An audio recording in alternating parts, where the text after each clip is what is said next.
பிரியமானவர்களே, உங்கள் அனைவருக்கும் என் அன்பார்ந்த வணக்கம். இயேசு கிறிஸ்துவின் மகிமுள்ள நாமத்தினாலே இந்த நாளையும் கூட கர்த்தர் நமக்கு ஆயுசு நாட்களாய் கூட்டி கொடுத்த அவருடைய பரிசுத்த நாமத்துக்கு கொடான கொடி ஸ்தோத்திரம். அவருடைய வல்லமை மாத்திரம், அவருடைய தயவு இரக்கம் மாத்திரம் நமக்கு இல்லை என்றால் நாம் எங்கேயோ இருந்திருப்போம். எங்கே இருந்திருப்போம் என்று யோசிக்கிறீர்களா? பாவத்திலே அழிந்து சாத்தான் பிடியிலே அகப்பட்டு பலவிதமான சிக்கல்களிலே சிக்கி தவித்து கொண்டு இருப்போம். அப்படி நம்மை கர்த்தர் வைக்காதபடி அவருடைய மகிமையின் கரங்களினாலே நம்மளை ஏந்தி பரிசுத்தப்படுத்தி பாதுகாத்து கொண்டு வருகிறார். அவருடைய மகிமைக்கு கொடான கொடி ஸ்தோத்திரத்தை ஏறெடுக்க நாம் கடமைப்பட்டிருக்கிறோம். அவருடைய வல்லமுள்ள கரம் நம்மளை தாங்குகிறபடியினாலே அவருடைய பரிசுத்த நாமத்துக்கு கொடான கொடி ஸ்தோத்திரம். இந்த நாளையும் கூட கர்த்தர் நமக்கு என்ன வார்த்தை கொடுத்திருக்கிறார் என்று பார்ப்போம். எபிரேயர் 13ஆம் அதிகாரம் 6வது வசனம்.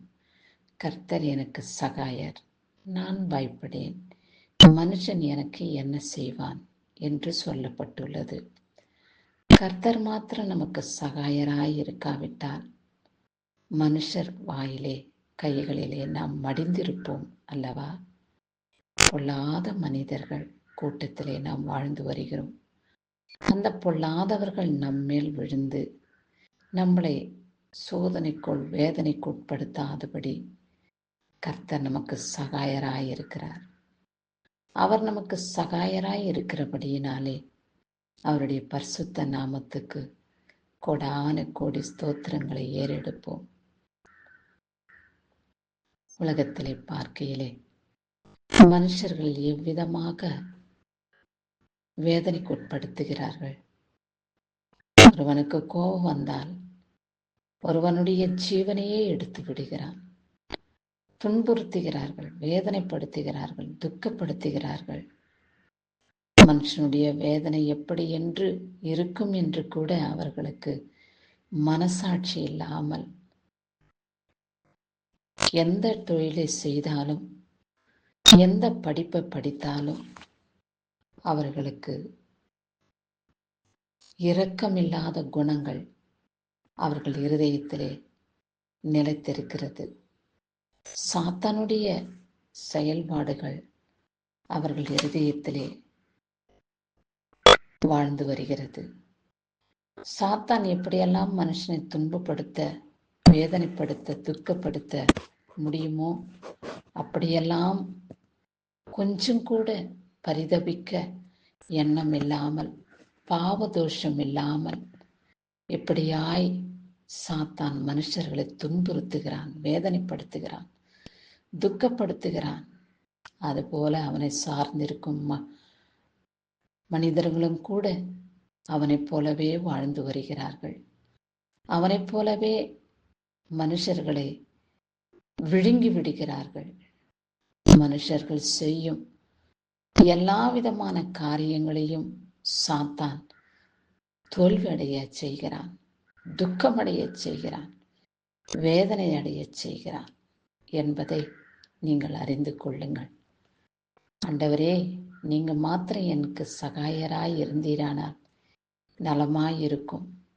பரிசுத்த ஆவியானவர் கரங்களிலே நாம் சகாயம் பெற்று பயப்படாமல் பொல்லாத மனிதர்கள் மத்தியிலே வாழ்கிற எனக்கு கர்த்தர் தான் சகாயர். கர்த்தர் மாத்திரம் எனக்கு இராவிட்டால் அந்த பொல்லாத மனிதர்கள் என்னை என்ன செய்திருப்பார்களோ என்றெல்லாம் நாம் பேசிக்கொள்வது உண்டு. அப்படியாய் கர்த்தருடைய நாமத்தினாலே அவருடைய மகிமுள்ள கரங்களிலே நாம் இருக்கிறபடியினாலே நமக்கு ஒரு பயமும் இல்லை. இந்த நாளிலே பிறந்த நாளையும் திருமண நாளையும் கொண்டாடுகிறவர்களை கர்த்தர் ஆசீர்வதித்து காத்துக் கொள்வாராக. கர்த்தரிடத்திலே சகாயம் பெற்று பலவிதமான ஆசீர்வாதங்களை பெற்றுக்கொண்டு நீடித்த நாட்களாய் ஆயுசு நாட்களை பெருகச் செய்ய அவருடைய சகாயத்தை எப்பொழுதும் பெற்றுக்கொண்டவர்களாய் இருப்பீர்களா? அப்படி கர்த்தருடைய மகிமையினாலே வல்லமையினாலே நிரப்பப்பட்டு அவருக்கு சாட்சியாய் எப்பொழுதும் அவருடைய சன்னிதானத்தில் நிலைத்திருக்க நாம் முயற்சிப்போம். ஆண்டவரே, நீங்க எங்க வாழ்க்கையில சகாயராயிருங்க. உம்முடைய கண்களிலே எங்களுக்கு கிருபை கிடைக்கட்டும், தயவு கிடைக்கட்டும் என்று அவரிடத்திலே வேண்டிக் கொள்ளுங்க.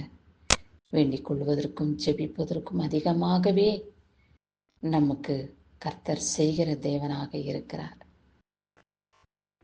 இதோ என் நிலைமை மிகவும் துக்கப்படுகிற நிலைமையாகவும் வேதனைக்கக்கூடிய நிலைமையாகவும் பரிதபிக்கக்கூடிய சூழ்நிலையாகவும் இருக்கிறதே என்று யோசிக்க வேண்டாம். எல்லாவற்றையும் அனுபவம் வரும் பொழுது கர்த்தரிடத்தில் சகாயம் பெற்று ஆசீர்வாதங்களை நீங்கள் பெற்றுக்கொள்வீர்கள் என்பதை அறிந்து கொள்ளுங்கள். கிறிஸ்துவுக்கு சதா காலங்களிலும் மகிமை உண்டாகட்டும். ஆமென்.